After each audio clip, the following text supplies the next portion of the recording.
Hoy traigo un tema que lo titulé Las pruebas y aflicciones en la vida del cristiano. Las pruebas y aflicciones en la vida del cristiano. Y me gustaría comenzar reflexionando en algunas de las palabras, algunas de las expresiones que nosotros podemos llegar a decir o hacer o a reclamar cuando estamos en momentos de aflicciones, en momentos difíciles, en tiempos de prueba en nuestras vidas. Son palabras que nosotros, le digo, podemos llegar a expresarle a nuestro Señor. Como por ejemplo, Señor, ¿por qué me está pasando esto a mí? ¿Por qué yo? ¿Por qué a mí? ¿Yo por qué? No entiendo por qué estoy así. ¿Por qué yo si yo te sirvo? Yo no quiero estar en esta situación. Si alguna de estas palabras le suena conocida, a mí sí, varias de estas, estando en situaciones, pues he hablado así con el Señor y me he preguntado por qué, me he cuestionado por qué.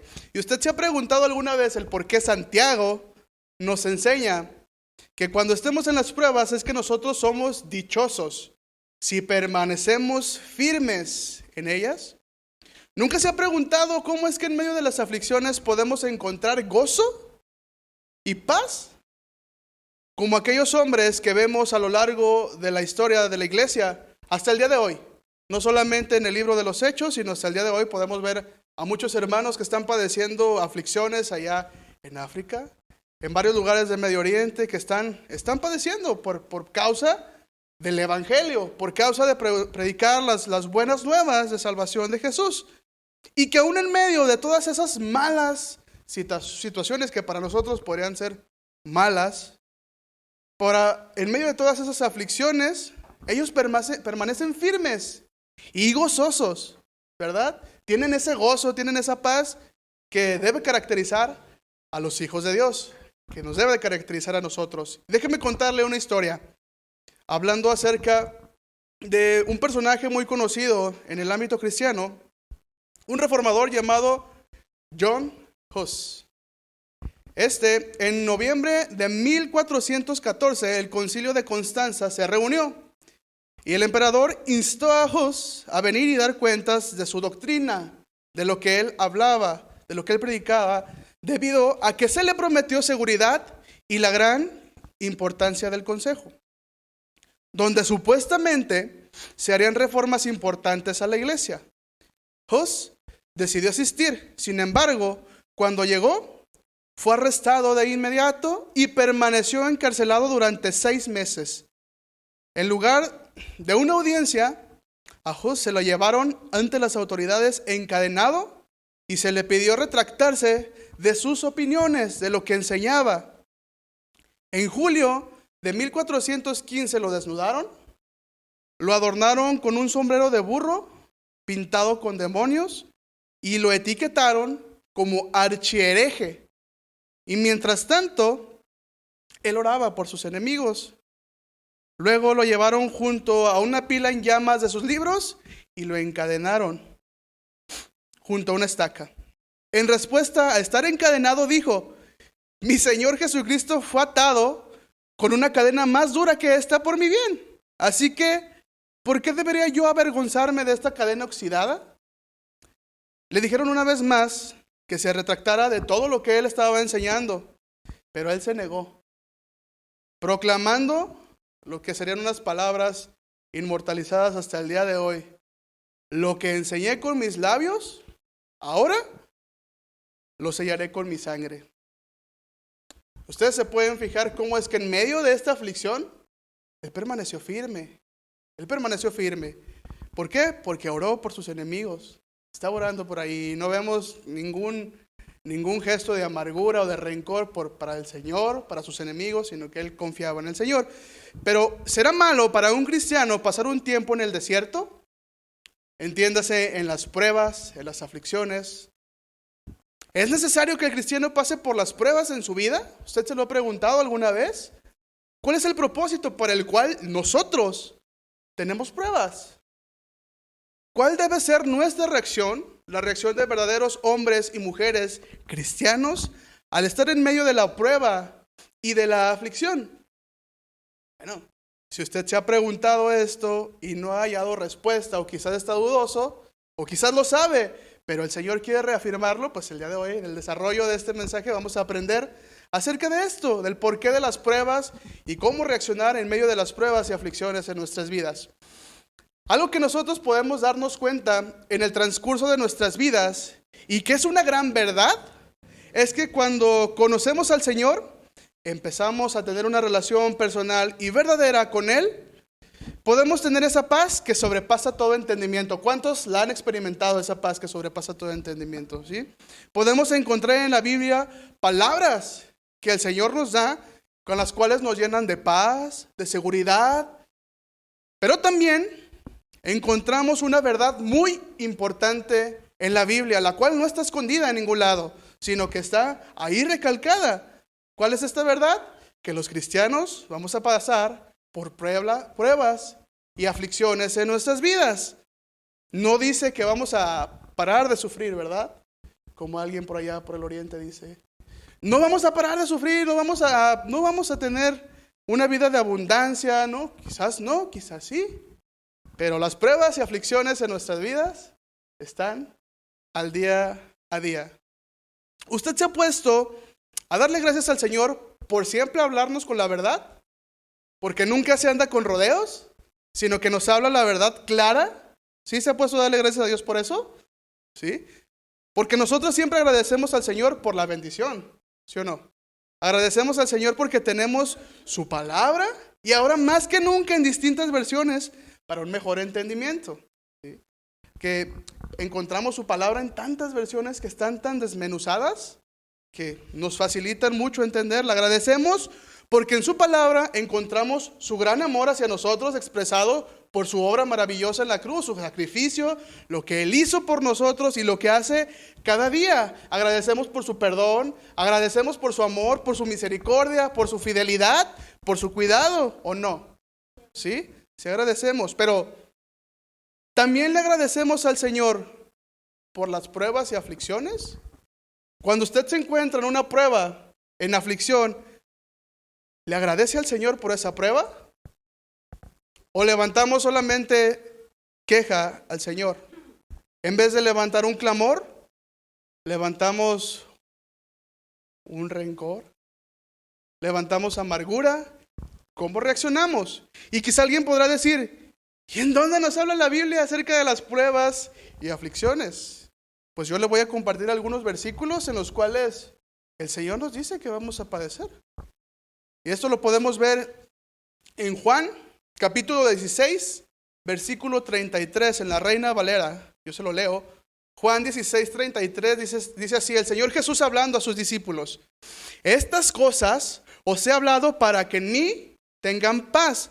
En el mundo tendrán aflicción. ¿Pero qué vamos a hacer? Confiad, porque yo he vencido al mundo, dice el Señor Jesús. No nos lo esconde.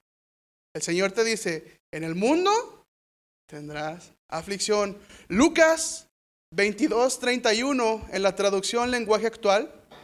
Lucas 22, 31 dice así, después Jesús le dijo a Pedro, Pedro, escucha bien, Satanás ha pedido permiso a Dios para ponerles pruebas difíciles a todos ustedes. Y Dios se lo ha dado. Dios le ha dado permiso. Marcos 4, 16 en adelante, en la Reina Valera. Marcos 4, 16 dice, estos son asimismo los que fueron sembrados en pedregales. Los que cuando han oído la palabra, al momento la reciben con gozo, pero no tienen raíz en sí, sino que son de corta duración.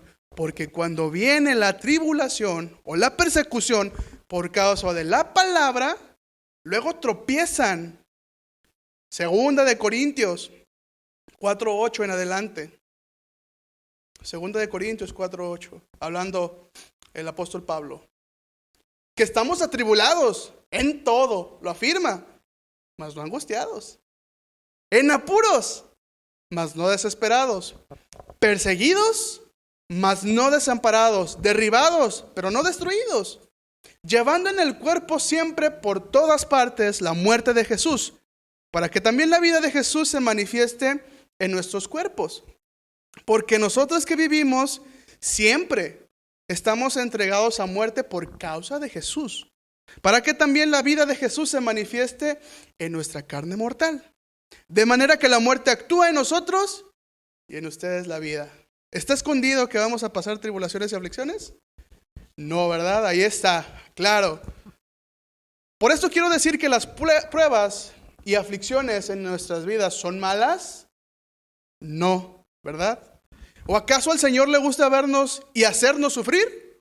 ¿El Señor se goza viéndonos padecer? ¿Viéndonos que ya no aguantamos? No, ¿verdad que no? Aunque nosotros somos cristianos, no quiere decir que dejamos de ser humanos.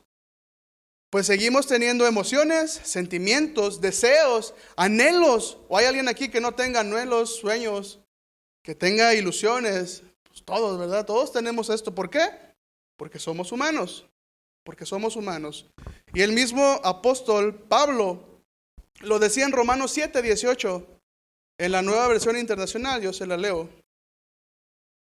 Yo sé que en mí, Romanos 7:18, yo sé que en mí, es decir, en mi carne, nada bueno habita. Aunque deseo hacer lo bueno, no soy capaz de hacerlo. De hecho, no hago el bien que quiero, sino el mal que no quiero. Y si hago lo que no quiero, ya no soy yo quien lo hace, sino el pecado que habita en mí. Así que descubro esta ley, que cuando quiero hacer el bien, me acompaña el mal. Porque en lo íntimo de mi ser me deleito en la ley de Dios. Pero me doy cuenta que en los miembros de mi cuerpo hay otra ley, que es la ley del pecado. Y esta ley lucha contra lo que considero bueno y me tiene cautivo. Soy un pobre miserable. ¿Quién me librará de este cuerpo sujeto a la muerte?, preguntaba el apóstol Pablo. ¿Se fijan? O sea, estamos en este cuerpo, el cual se duele también cuando pasa por tribulaciones, por aflicciones, o uno de aquí se agarra a carcajadas cuando está pasando por pruebas, ¿verdad? Sino que es difícil. Pero lo que nos diferencia, o lo que nos debe diferenciar del resto de las personas sin Cristo, es que nosotros sabemos que por nosotros, en nuestras fuerzas y razonamientos, nada podemos hacer. Porque sin duda, nuestra carne, sin el Espíritu Santo morando en nosotros, sin su ayuda y sin su guía, estamos perdidos. Estamos perdidos. Pero nosotros ahora damos gracias al Señor porque Él nos ha extendido su mano para librarnos de seguir practicando el pecado. ¿O hay alguien que aquí todavía practica el pecado? Levante la mano. No, ¿verdad? Nadie practica el pecado porque ya el Señor vino y nos ayudó, nos dio su Espíritu Santo. Ya no lo practicamos, caemos de vez en cuando. No es que seamos perfectos, pero ya no lo practicamos, ya no nos ejercitamos pecando. Y si usted se ejercita pecando, ya lo vi, ya lo vi. El Señor también ya lo vio. Romanos 7:25 dice así: gracias doy a Dios por Jesucristo, Señor nuestro. En la Reina Valera 1960 lo estoy leyendo yo. Gracias doy a Dios por Jesucristo, Señor nuestro. Así que yo mismo con la mente sirvo a la ley de Dios, mas con la carne a la ley del pecado. Yo he escuchado muchas veces a personas decir lo siguiente, hablando a nosotros como cristianos, y no sé si a usted le ha pasado, pero he escuchado estos comentarios. Si tú sigues a un Dios tan bueno, como dices que es, ¿por qué estás pasando por esta situación? ¿Por qué tú tienes necesidad? ¿Por qué tú estás enfermo? O sea, ¿por qué te pasan estas cosas a ti? Tú, que dices que sirves a un Dios todopoderoso, tú tienes un Dios bien sádico, que le gusta ver a la gente sufrir, que les gusta hacerlo sufrir por nada. Yo he oído muchas veces eso. ¿A ustedes le han dicho algo así como eso? O sea, ¿por qué estás sufriendo? ¿No que tienes un Dios todopoderoso? El mismo salmista se derramaba delante de la presencia del Señor en el Salmo 42. En cómo cuando estaba pasando por tiempos duros y de aflicción en su vida, las personas cuestionaban acerca del Señor, lo cuestionaban acerca del poder de Dios. En Salmos 42:3 dice el salmista: si fueron mis lágrimas, mi pan de día y de noche. ¿Estaba contento el salmista? No, no estaba contento. ¿Estaba triste?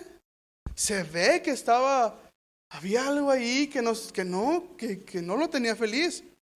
Mientras me decían todos los días, ¿dónde está tu Dios? ¿Cuántas veces no nos han preguntado a nosotros, ¿dónde está tu Dios? ¿Pero qué contestas tú? ¿Dónde está tu Dios? Uno de los aspectos que nos deben de identificar a nosotros como cristianos es nuestra manera en la que reaccionamos en las situaciones difíciles en nuestra vida. Ya que nosotros mismos predicamos muchísimas veces a los demás que el Señor es el único Dios que puede dar paz y nos fortalece en esos momentos tan difíciles que podemos estar pasando en nuestra vida. ¿Y no cree usted que sería una gran incongruencia que nosotros estemos hablando de un Dios que da paz, seguridad, en el cual en su presencia hay plenitud de gozo, delicias a su diestra por siempre, que no nos va a dejar, sino que tiene pensamientos de paz y no de mal? Y usted cuando pasa o cuando pasamos por momentos de tribulación, estamos turbados, afligidos y nos olvidamos de ese Dios que predicamos. ¡Qué incongruencia!, ¿no? ¿Qué incongruencia sería que nosotros predicando eso nos olvidáramos de lo que ya hemos predicado?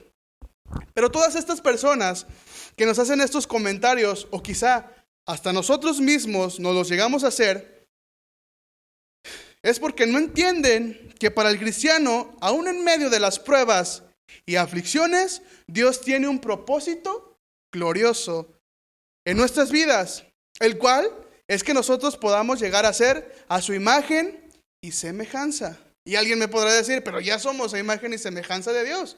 Sí, pero esta imagen y semejanza fue deformada y deteriorada cuando el hombre pecó en el jardín del Edén. ¿Sí se acuerda? Cuando pecó ahí el hombre y la mujer pecaron.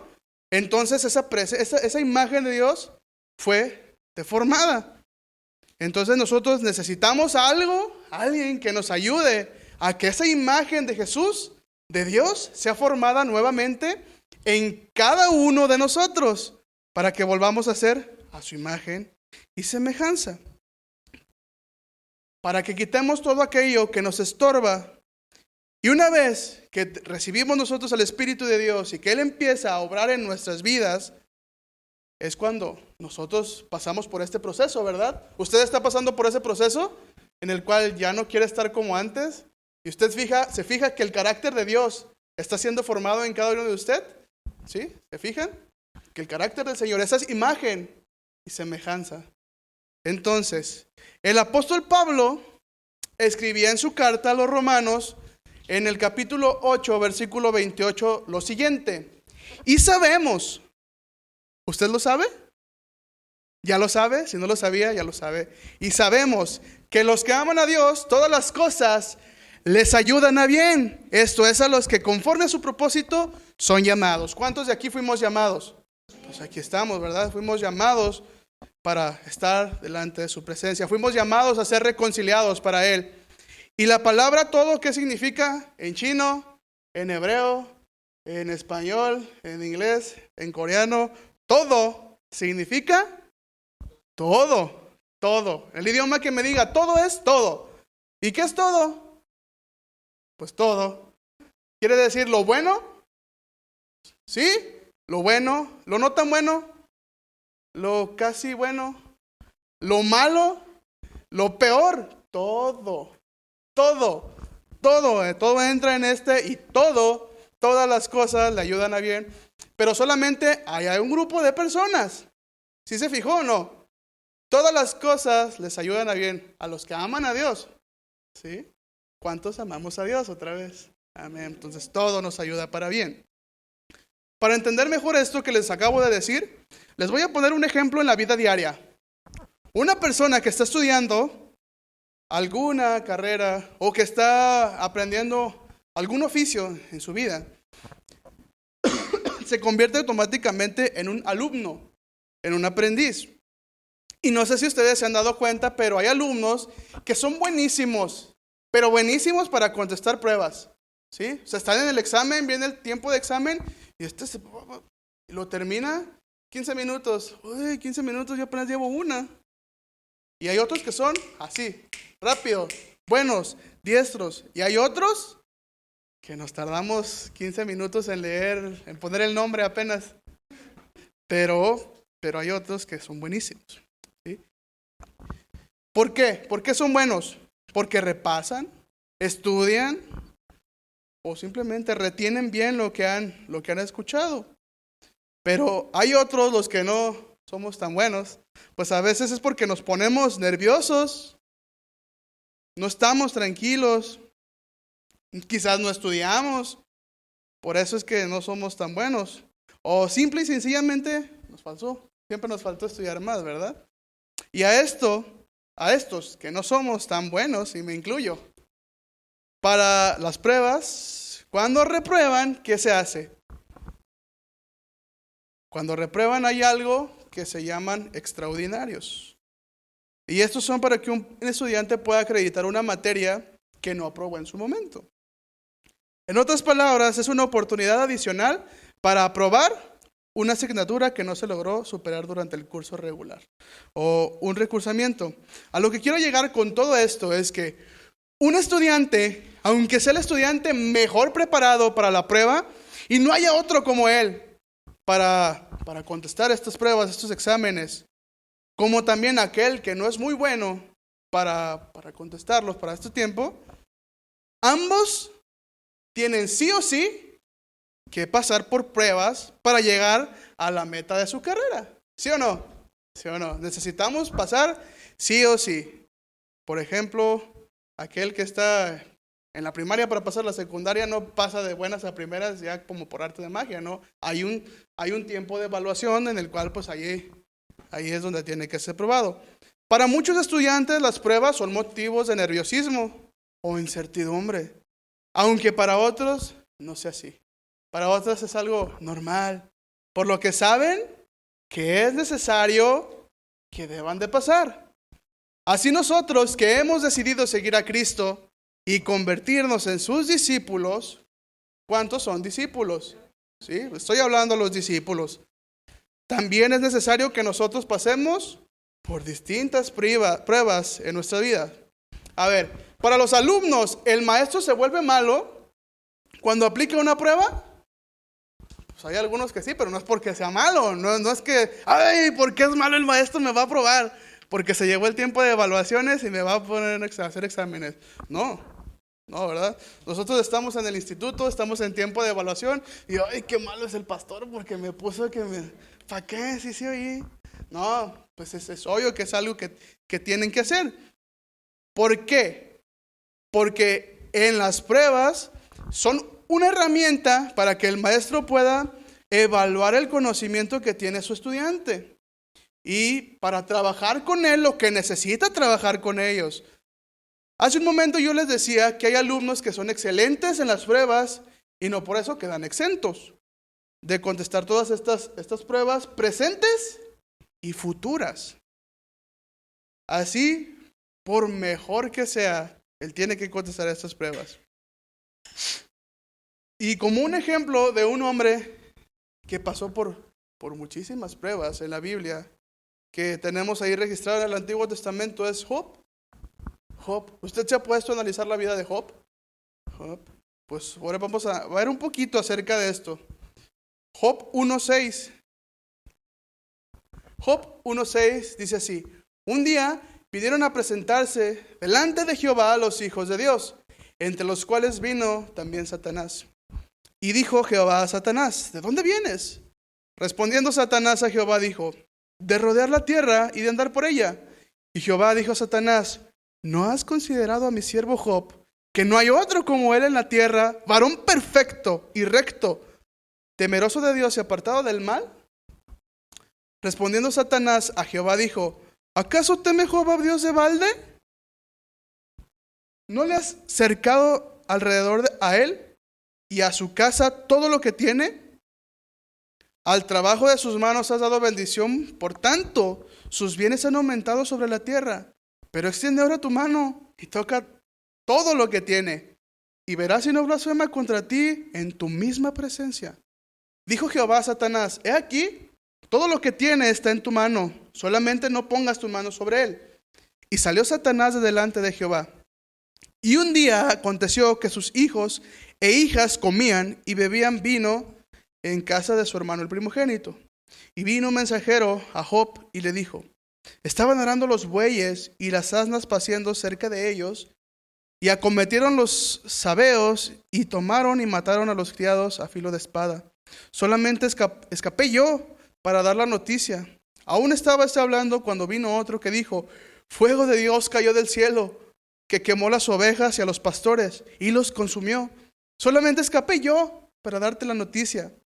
Todavía estaba hablando y vino otro que dijo: los caldeos hicieron 3 escuadrones y arremetieron contra los camellos y se los llevaron y mataron a los criados a filo de espada. Solamente escapé yo para darte la noticia. Entre tanto que hablaba, vino otro que dijo: tus hijos y tus hijas estaban comiendo y bebiendo vino en casa de su hermano el primogénito. Y un gran viento vino del lado del desierto y azotó las 4 esquinas de la casa, la cual cayó sobre los jóvenes y murieron. Y solamente escapé yo para darte la noticia. En pocas palabras, hermanos, Job, en un instante, todo lo que cualquier hombre se esfuerza por tener en su vida, sus animales, con los cuales él trabajaba la tierra, sus animales de carga, sus ovejas, sus camellos, los hombres que trabajaban para él, murieron. Y por si fuera poco, el mayor tesoro que alguien puede llegar a tener en esta vida, que son los hijos, en quien yo no tengo ninguna duda que Job podía o pensaba acudir buscando ánimo y consuelo, también murieron. Y a todo esto la reacción de Job fue ejemplar para todos nosotros. Pues sin duda alguna, por mucho menos, te aseguro que cualquiera de nosotros ya estuviéramos renegando a diestra y siniestra, ¿verdad?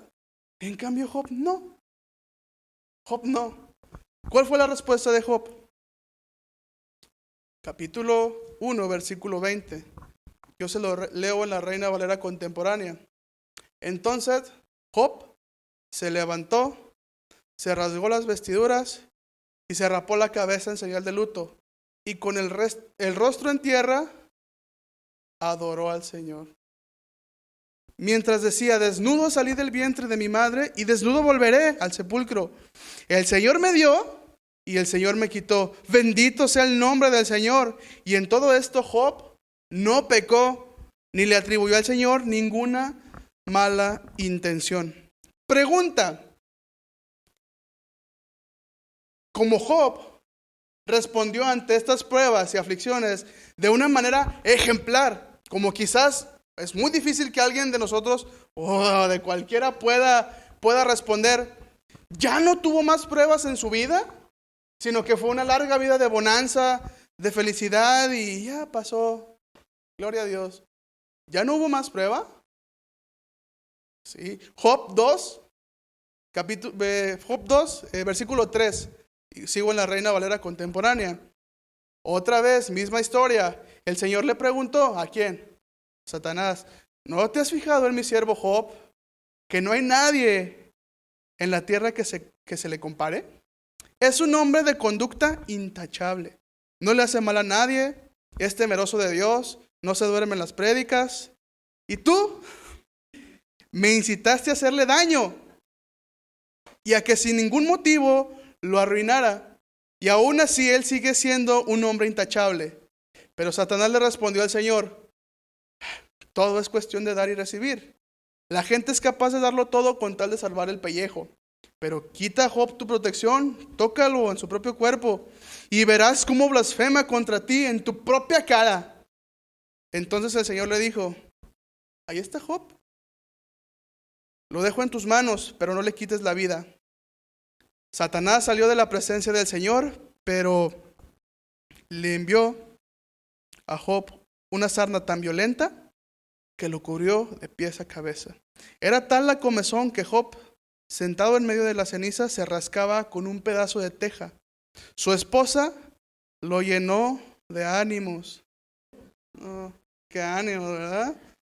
Su esposa lo llenó de reproches y le dijo: ¿todavía insistes en seguir siendo perfecto? ¿Todavía insistes en ir allí con los aleluyitas? ¿Todavía insistes en llegar temprano? Maldice a tu Dios y muérete. Ay, ¿cuántos le dan gracias a Dios por una esposa o esposo así? Ay, apártate de mí, Satanás, decía. ¿Acaso hemos de recibir de Dios, decía Job? ¿Acaso hemos de recibir de Dios solo bendición y no las calamidades? Y aún así, Job no pecó ni de palabra. ¿Qué ole? ¿Qué ejemplo, no? Y quizás alguien podrá decir que estas tribulaciones para Job serían resultado de una competencia entre Dios y Satanás por ver quién tenía la razón. Vas a ver ahorita que ya lo viste, este es mi gallo. Y como este gallo no hay otro, y te apuesto, ¿cuánto pones en la mano? No fue un juego de azar, no fue que estaban ahí viendo a ver quién era más bueno, quién era más malo, quién aguantaba más, quién aguantaba menos. No, pues aún el Señor, al permitir todas estas aflicciones en la vida de Job, tenía un propósito en su vida, así como lo tiene en la vida de cada uno de nosotros cuando pasamos por pruebas y aflicciones. ¿Sí? Si nosotros seguimos leyendo este libro, vamos a ver cuál fue el propósito de todo esto que Job pasó. Y es tan hermoso, mi hermano, que yo quiero que usted se dé cuenta que es también lo que el Señor quiere para su vida. Job 42, 1 en adelante, en la Nueva Traducción Viviente, dice así: Entonces Job respondió al Señor: sé que todo lo puedes y que nadie puede detenerte. Tú preguntaste: ¿quién es este que pone en duda mi sabiduría con tanta ignorancia? Soy yo. Y hablaba de cosas sobre las que no sabía nada, cosas demasiado maravillosas para mí. Tú dijiste: escucha y yo hablaré. Tengo algunas preguntas para ti y tendrás que contestarlas. Hasta ahora yo había oído de ti, pero ahora te he visto con mis propios ojos. Me retracto de todo lo que dije y me siento en polvo y ceniza en señal de arrepentimiento.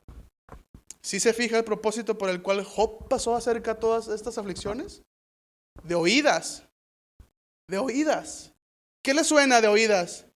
Hablan de un... No podemos decir un Jesús porque todavía no, ¿verdad? Hablan de un Señor. Hablan de un yo soy. Hablan de un Dios. Que escuché. Pero ahora mis ojos te ven. ¿Y qué fue necesario para que sus ojos espirituales, claro está, pudieran ver al Señor? Pasar por pruebas y aflicciones. ¿Quiere ver al Señor? ¿Quiere conocer al Señor? ¿Quiere decir, más ahora mis ojos te ven? Aguas. Entonces, hay que pedirle al Señor fortaleza para pasar por ese momento. Porque aunque no le pida, hermano, ni siquiera digan: ay, no, yo no quiero conocer, no. Aunque no quiera, hermano, el Señor quiere formar su carácter en usted y en nosotros, en mí. Si nos damos cuenta, en la mayoría de veces cuando pasamos por pruebas y aflicciones, nuestras oraciones al Señor tienen que ver con el ahora, con el tiempo futuro. Con el tiempo presente y no con el tiempo futuro.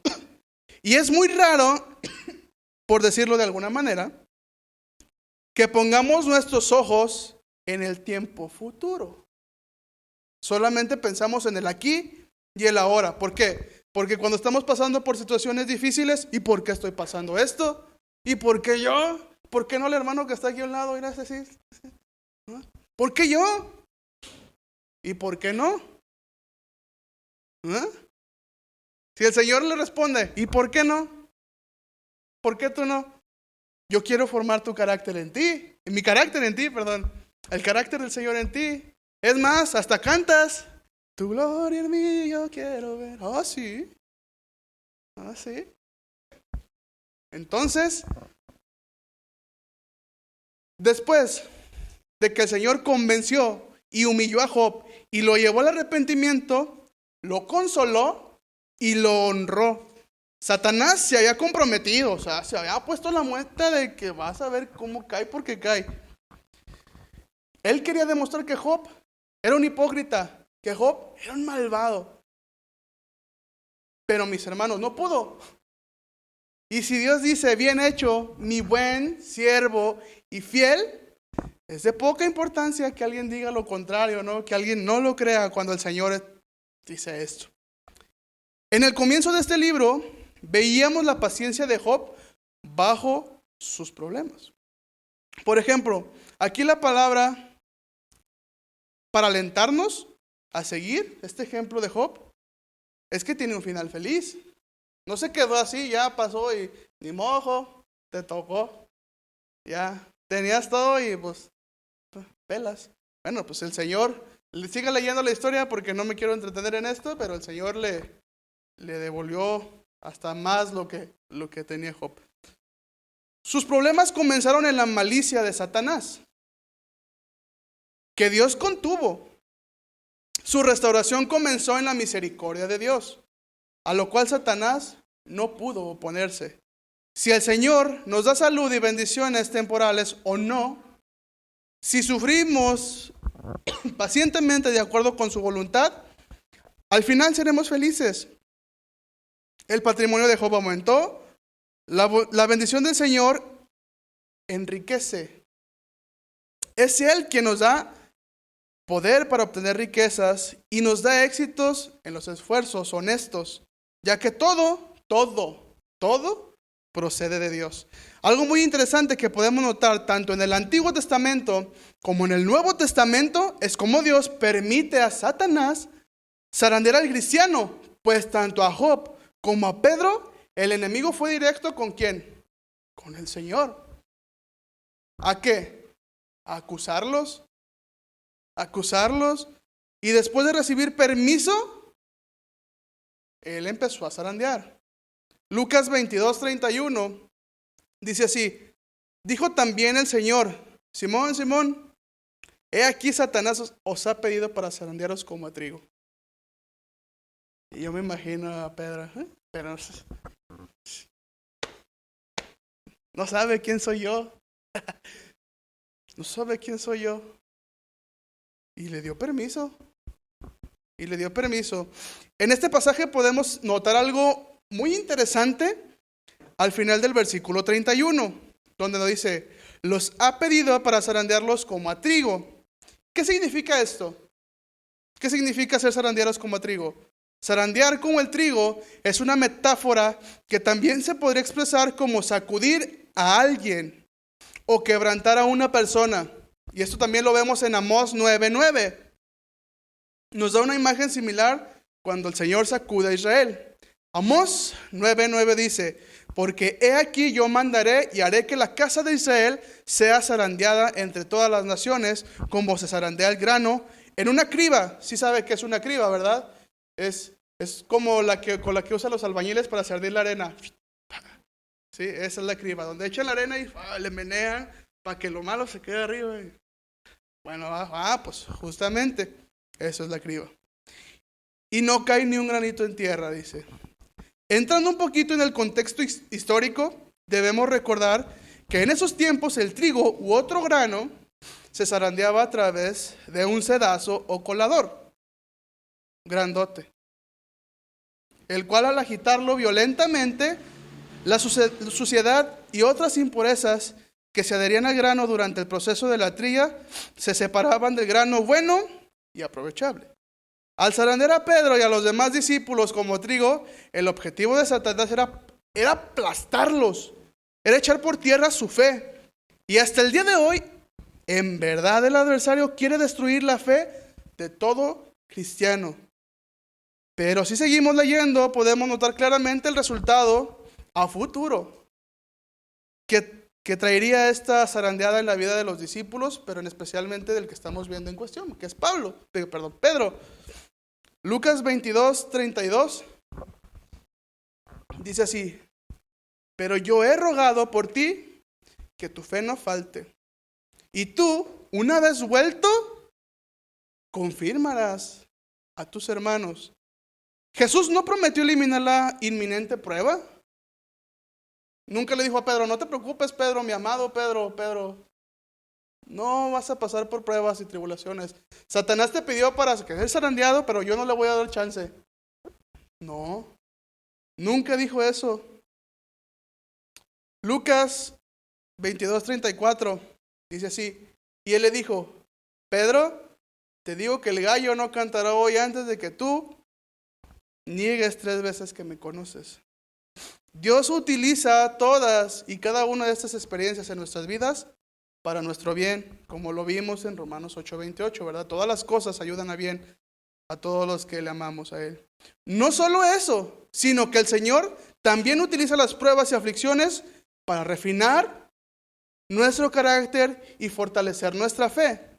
Primera de Pedro 1:6 dice así, en lo cual ustedes se alegran ahora por un poco de tiempo. Aunque ahora por un poco de tiempo, si es necesario, tengas que ser afligidos en diversas pruebas, para que sometida a pruebas vuestra fe, mucho más preciosa que el oro, el cual, aunque perecedero se prueba con fuego, sea hallada en alabanza, gloria y honra cuando sea manifestado Jesucristo. Santiago 1:2. Hermanos míos, ¿cuántos hermanos sabemos aquí? Hermanos míos, tened por sumo gozo cuando os halléis en diversas pruebas, sabiendo que la prueba de vuestra fe produce paciencia, mas tengan la paciencia su obra completa, para que seáis perfectos y cabales sin que les falte cosa alguna. Y como si fuera poco, también al ser probados en nuestra fe, tenemos el privilegio de hacernos más semejantes a nuestro amado Maestro Jesús, ¿verdad? En cuanto al carácter. Otra razón por la que el Señor nos permite pasar por las pruebas y aflicciones es para que aprendamos a ayudar a otros y crecer en la fe. Segunda de Corintios 1:3 en adelante, en la traducción lenguaje actual, dice así: demos gracias a Dios, Padre de nuestro Señor Jesucristo. Él es un Padre bueno y amoroso. Siempre nos ayuda cuando tenemos dificultades o cuando sufrimos. Dios nos ayuda para que podamos ayudar a los que sufren o tienen problemas. Nosotros sufrimos mucho así como Cristo sufrió, pero también por medio de Él, Dios nos consuela. Sufrimos para que ustedes puedan ser consolados y reciban la salvación. Dios nos ayuda para que nosotros podamos consolarlos a ustedes. Así, ustedes podrán soportar con paciencia las dificultades y sufrimientos que también nosotros afrontamos. Confiamos mucho en ustedes y sabemos que si ahora sufren, también Dios los consolará. Hermanos en Cristo, queremos que conozcan los problemas y sufrimientos que tuvimos en la provincia de Asia. Fueron tan tremendos que casi no pudimos soportarlos y hasta creímos que íbamos a morir. En realidad, nos sentíamos como los condenados a muerte, pero eso nos ayudó a confiar en Dios, que puede hacer que los muertos vuelvan a la vida y no a confiar en nosotros mismos. Dios nos protegió de grandes peligros de muerte. Confiamos en que Él nos seguirá cuidando. Yo no sé si ustedes se sienten gozosos con esto que el Señor dice, porque Él está hablando a quienes, a hermanos. ¿Para qué? Para que como el Señor los fortaleció a ellos, ellos también puedan fortalecer a otros, mostrándoles cómo el Señor en medio de estas pruebas, pues los mantenía con este gozo. Otro ejemplo que podemos encontrar en la Biblia acerca de lo que las pruebas y aflicciones producen en cada uno de nosotros, lo vemos en el Nuevo Testamento con el apóstol Pablo nuevamente. Filipenses 4:13. Todo lo puedo en Cristo que me fortalece. Muchas veces nosotros aplicamos una interpretación equivocada al citar este tipo de textos, ya que aunque es hermoso lo que dice y sin lugar a dudas es una gran verdad que el Señor nos fortalece, este texto se usa incorrectamente para justificar cualquier deseo o ambición personal.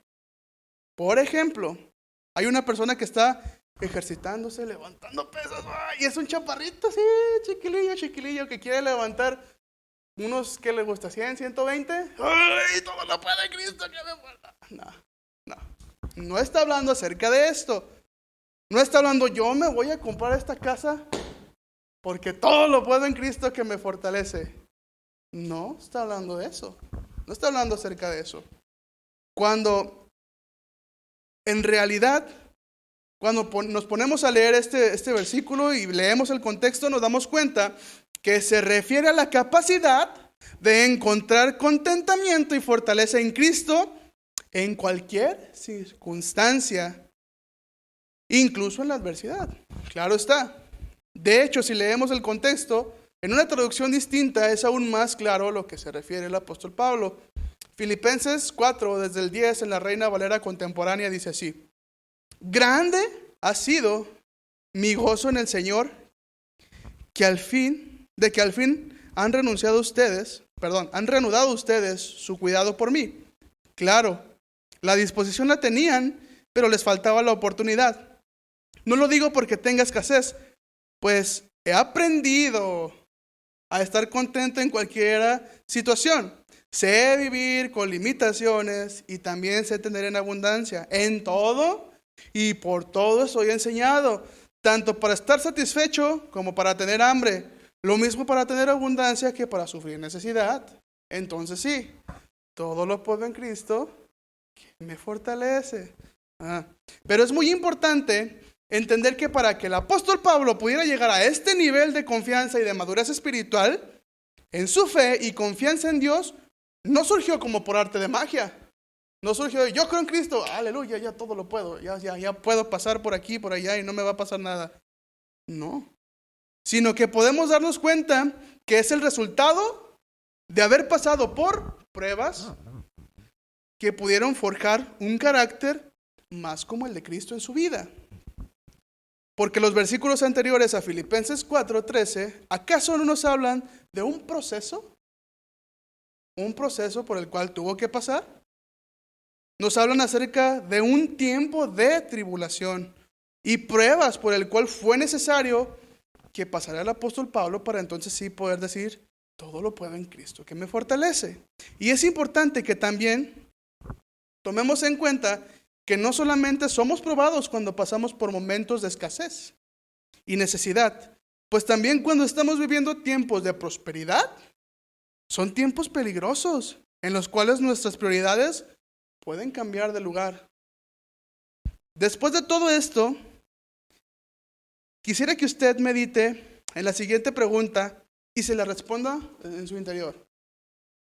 ¿Cómo reaccionamos ante la prueba y aflicción?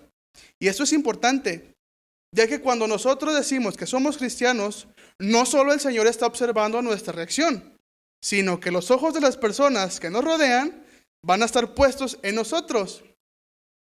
Ya que imagínese que usted está compartiendo la palabra a un compañero de trabajo o a algún familiar, como lo vimos al principio, y empieza usted a compartirle, empieza a decirle, no te afanes, no te preocupes, Dios tiene el control, Dios te puede librar. Pero caemos a lo mismo y nosotros, cuando pasamos por tiempos difíciles, pues no confiamos en Dios. Eso es algo que debemos de tener cuidado. Por eso es importante que nosotros aprendamos acerca de este tema, para que así podamos reaccionar de la mejor manera.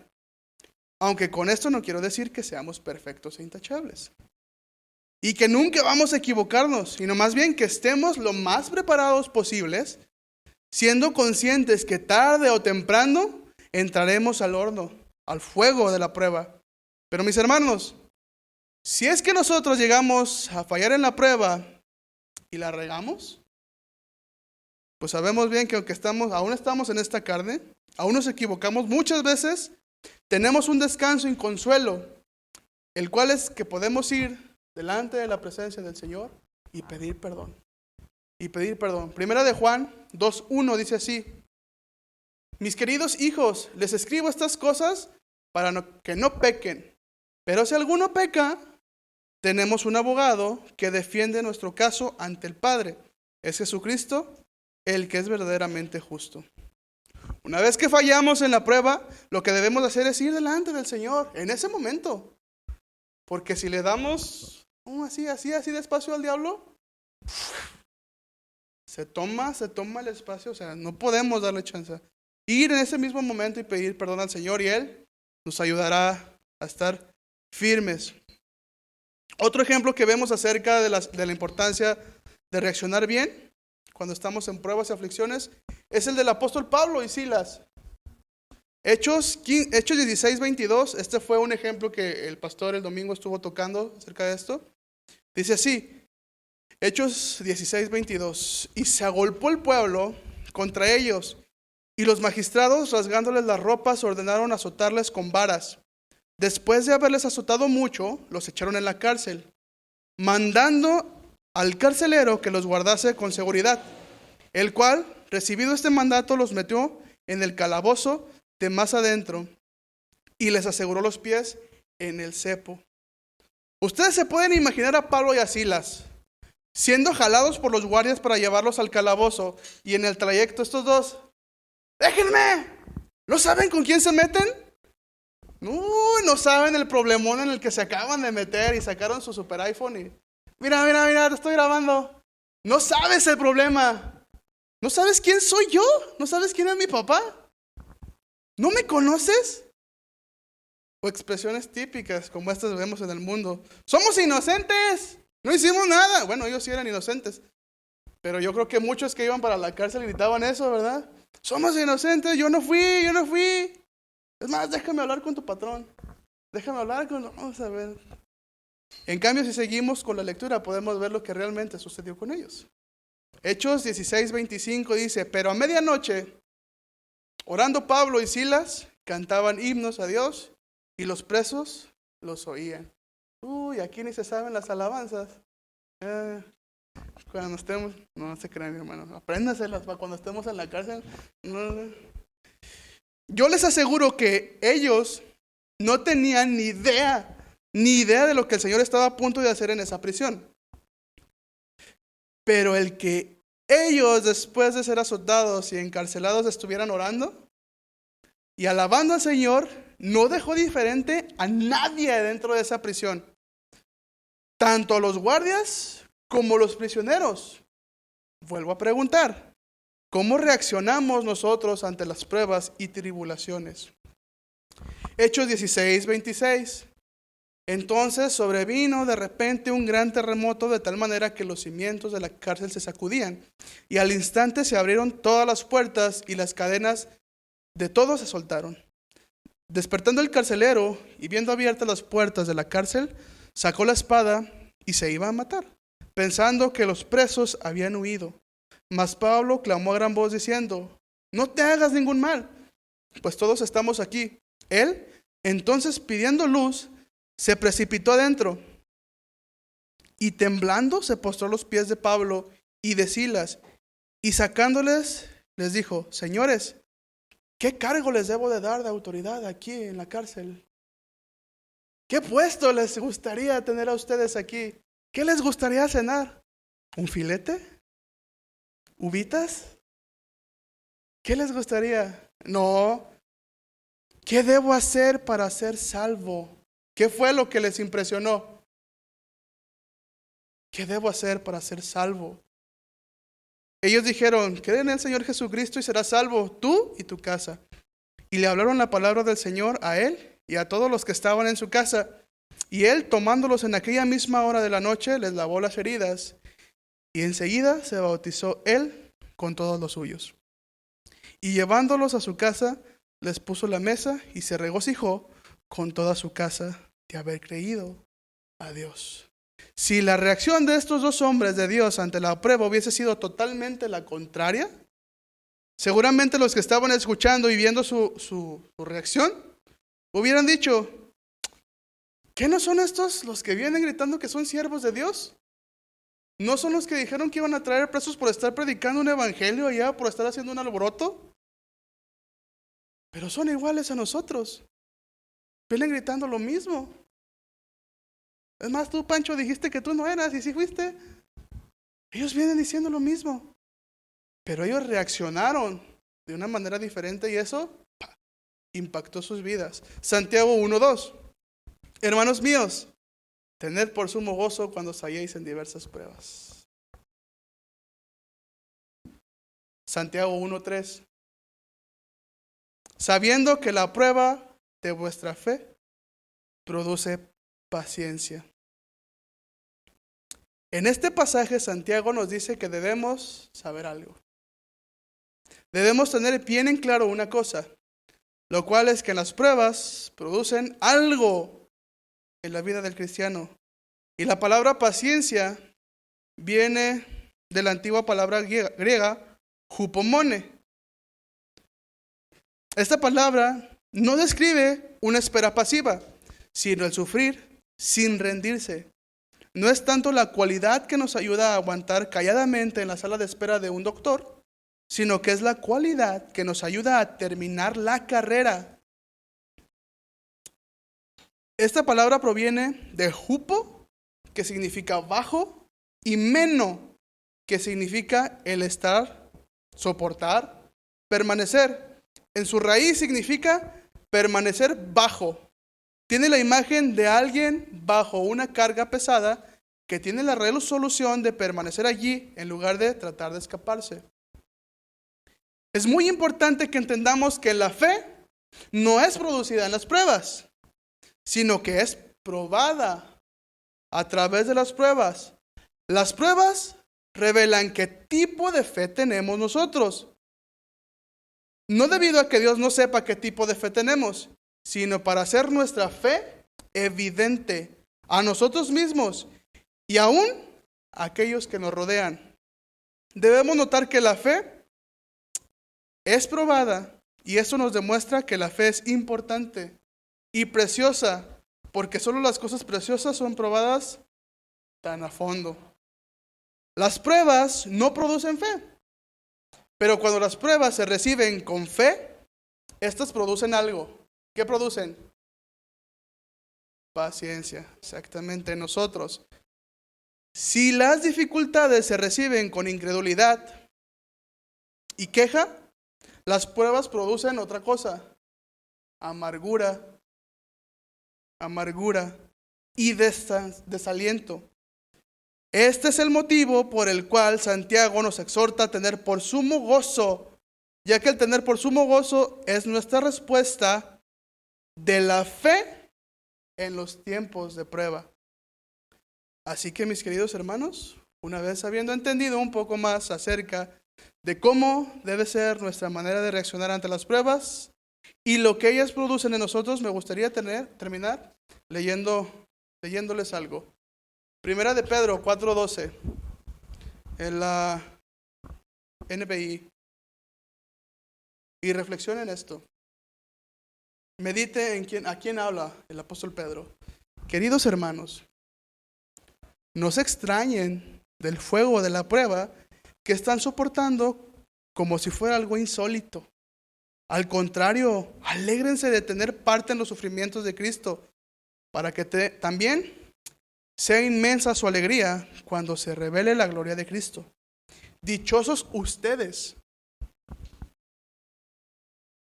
si los insultan por causa del nombre de Cristo, porque el glorioso Espíritu de Dios reposa sobre ustedes.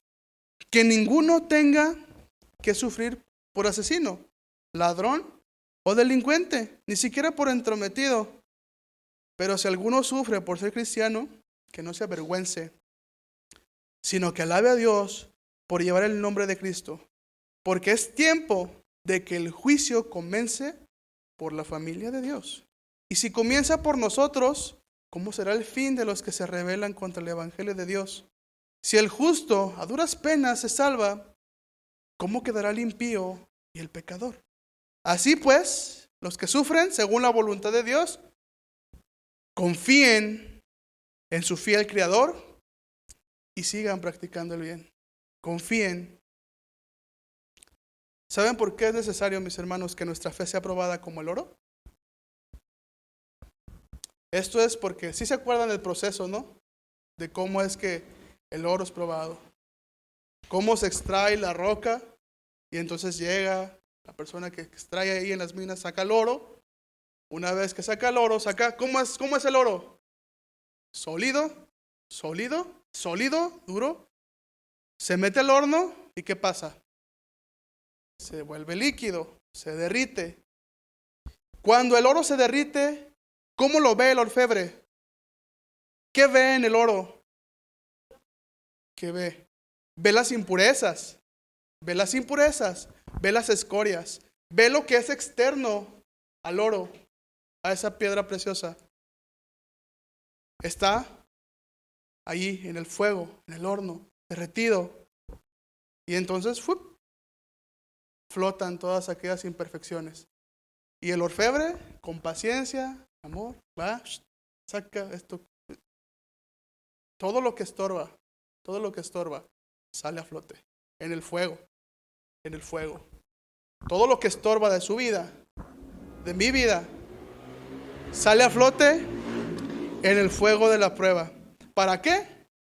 Para hacerlo puro, para hacerlo puro, para hacerlo puro, para que el orfebre se pueda ver reflejado ahí. ¿Sí? Entonces, mis hermanos, tengan por sumo gozo cuando se encuentren en diversas aflicciones y pruebas. ¿Sí? ¿Por qué? Porque el Señor quiere formar su carácter en cada uno de nosotros. Y oremos, mis hermanos. Señor, gracias, Padre, por el fuego de la prueba.